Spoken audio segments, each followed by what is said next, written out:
Saludos comunidad, sean bienvenidos una vez más a este espacio.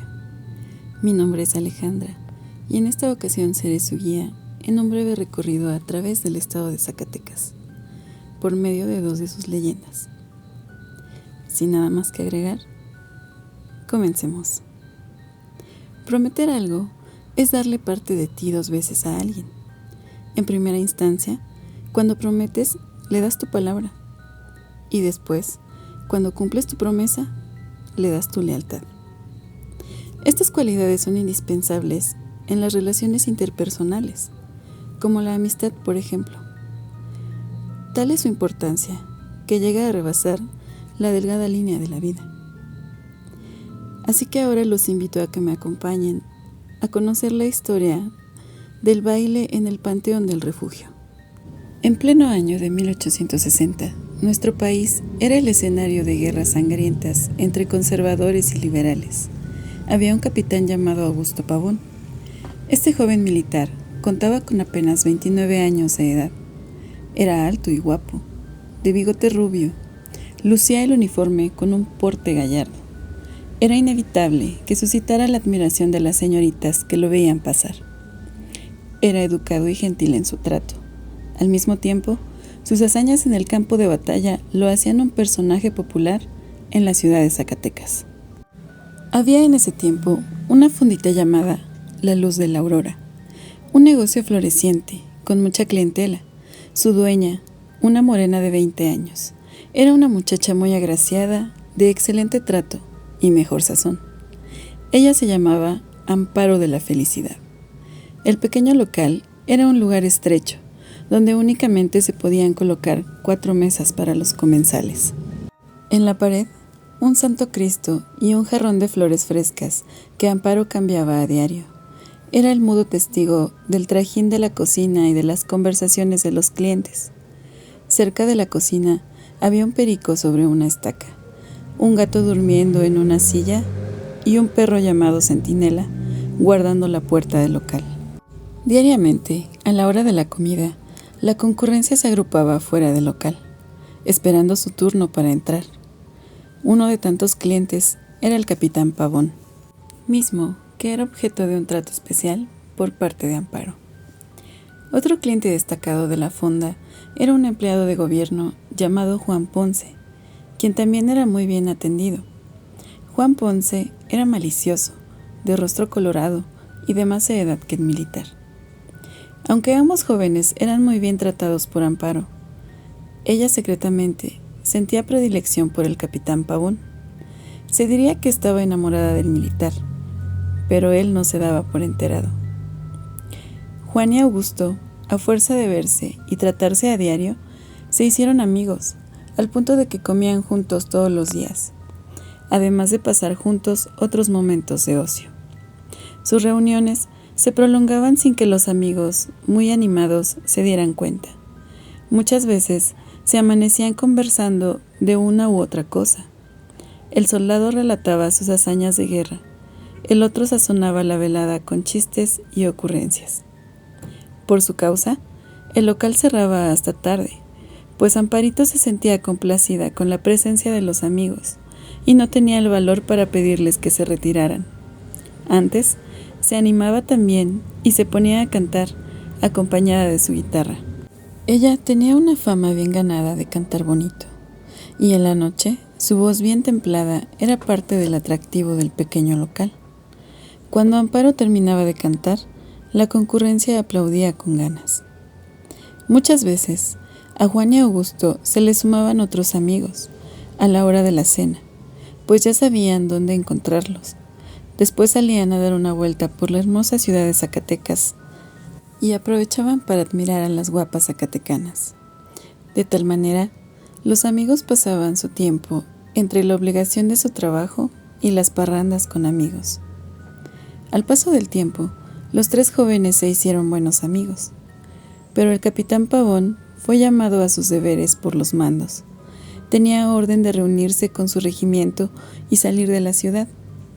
Augusto deseaba despedirse de sus amigos, por lo que se dirigió a la fonda a encontrarse con su camarada Ponce. El soldado tenía un humor sombrío y le pidió a Amparito que, por favor, le recibiera un retrato suyo en miniatura que había encargado a un pintor. Quería que se lo entregara a sus padres, quienes volverían pronto a Zacatecas. A manera de despedida, por la noche lo esperaban para cenar en la fonda todos los amigos.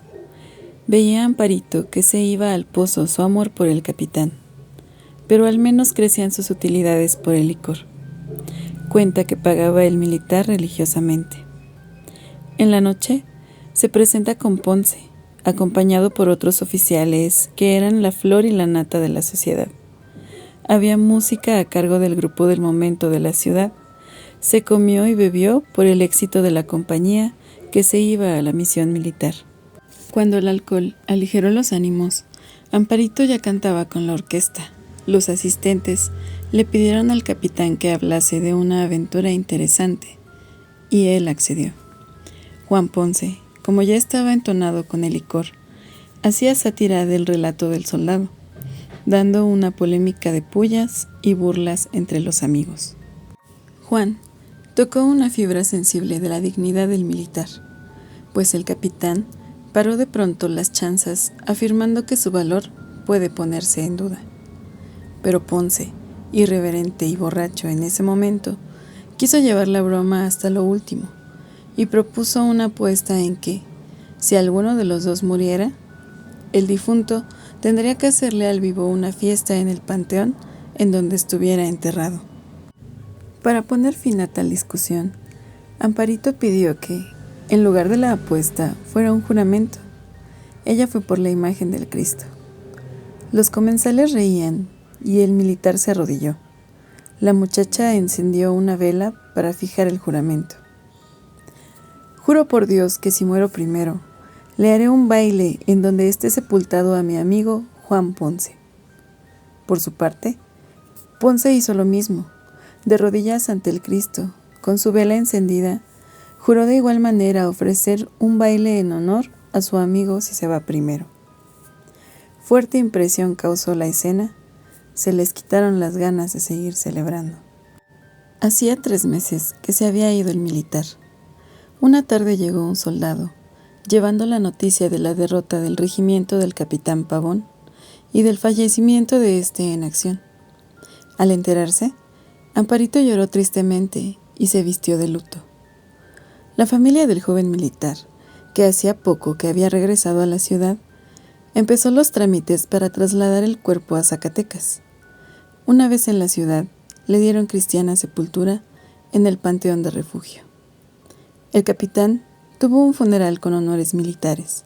Sus compañeros dispararon balas de salva como despedida.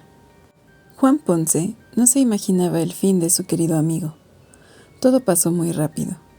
Tampoco el grupo de amigos que concurrían a la fonda se habían enterado. Tras el funeral, Juan fue como de costumbre a comer a la fonda. Era, además, el día de su santo. Él pensaba celebrar en su casa, así que invitó a sus amigos, entre felicitaciones y abrazos, a la fiesta que ofrecía esa noche en su casa. En medio del improvisado festejo, entró el artista comisionado por el capitán Pavón para que hiciera su retrato. Preguntó por la señorita Amparo, pues tenía la encomienda de entregarle a ella la pintura. La muchacha se vio obligada a dar la mala noticia de la tragedia a los amigos que estaban en el local. Ponce recordó el juramento que hizo en vida a Pavón, e hizo gala de su valor, y brindando con una copa de vino ante el retrato de su amigo, prometió que cumpliría con su parte del juramento. A las 10 de la noche, la casa de Ponce rebosaba de invitados. Había un animado baile. Se sirvió la cena como a las 11 de la noche, pero antes de que los asistentes se pararan de la mesa, tocaron a la puerta. Quizá algún amigo rezagado, pensó Juan. Un sirviente fue a abrir la puerta y regresa para informar al festejado. Señor Juan, un militar quiere hablar con usted. ¿Le dijo quién es?, preguntó Ponce. No, señor. ¿Es joven o viejo? No le vi la cara en medio de la noche, señor. Dígale, por favor, que hoy no puedo recibirlo, que vuelva mañana. Salió el sirviente y dio el recado. El muchacho regresó al momento. Señor, insiste en verlo. Dice que si usted no puede salir, le permite entrar, porque es un asunto urgente. Un frío mortal sintió Ponce, que recordó en ese momento el juramento que hizo antes de que su amigo fuera al frente de batalla. Déjelo pasar. Entra el militar embozado con la capa de gala y se sienta en una silla. Ponce le hace preguntas. Él no contesta ninguna y sigue cubriendo su rostro. Los invitados que sabían del juramento hecho en la fonda de Amparito los veían intrigados mientras terminaban de cenar. Cuando se terminó la cena, el militar habló. Un juramento hecho hace 6 meses ante un Cristo, y del cual están aquí los testigos, me ha hecho levantarme de la tumba para dar testimonio de que con el nombre de Dios no se puede jurar en vano. Ahora, en nombre de la amistad que tuvimos en vida, te pido que me acompañes a cumplirlo para que mi alma pueda descansar. Los invitados estaban petrificados cuando escucharon al alma del militar. Ponce sacó fuerzas de flaqueza, se levantó, tomó su sombrero y su abrigo y se marchó con su amigo. Algunos corrieron al balcón para verlos alejarse en medio de la noche. No hablaron en el camino. Al llegar a la plaza de Zamora, se detuvo Ponce en una tienda de abarrotes. En la planta alta vivía un sacerdote amigo de Ponce. A la luz de las farolas se veía el rostro desencajado de Juan, y a su lado la lúgubre estampa del capitán Augusto Pavón. Ponce rompió nunca mejor dicho, sepulcral silencio, y se disculpa con el capitán diciendo que va a subir a dar un recado urgente y que no tardaría. El capitán asintió con la cabeza. Apresuradamente, Juan pone al tanto a su amigo de los hechos.